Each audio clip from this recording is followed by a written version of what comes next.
Hi folks, this is a wee video now on confidence intervals.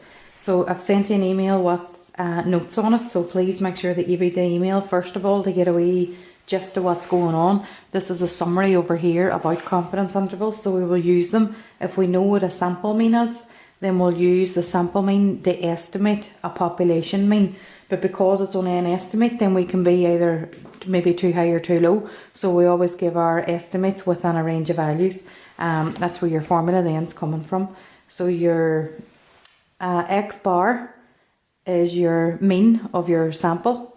Your Z is going to be the confidence interval that you're using, standard deviation, and then N then where it's the sample size.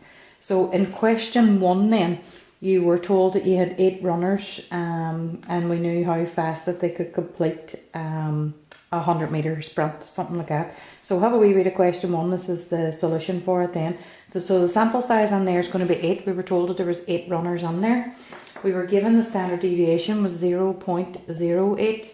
We knew that the confidence interval for that question was 99%. 99% then gives us a confidence interval of 3.291. There is a confidence interval table in your notes. Make sure you have a wee read at that. And then the only other thing then that I need in there is my mean time for that sample. X bar is 9.84 seconds.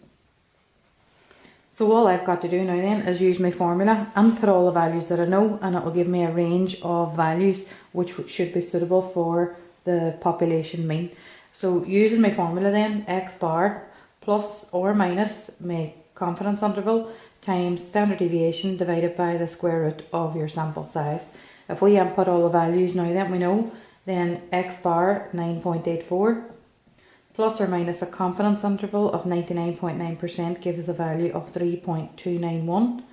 My standard deviation 0.08 divided by the number in the sample. I had 8, I have to do the square root of 8.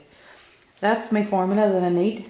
Grab your calculator now and you're just going to type it in. I'm going to type it in first of all using the plus sign, and then I'll go back and change it to the negative sign, and that will give me my range of values. So 9.84 plus 3.291. I'll open up a bracket there and then just put on my fraction. 0.08 divided by the square root of 8. Now you'll notice there that my fraction or my calculator is still on stats mode. It doesn't matter, it will still give me the same answer. So my upper limit there is going to be 9.93.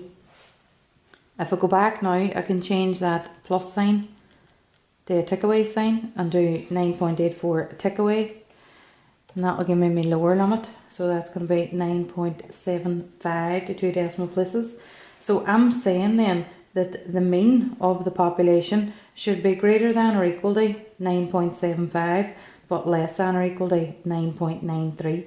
So that's what I've estimated my mean to be. So what we're saying there now then is that going by our range of values, the probability that the mean lies between 9.75 and 9.93 seconds is 99.9%. That's our confidence intervals question then complete.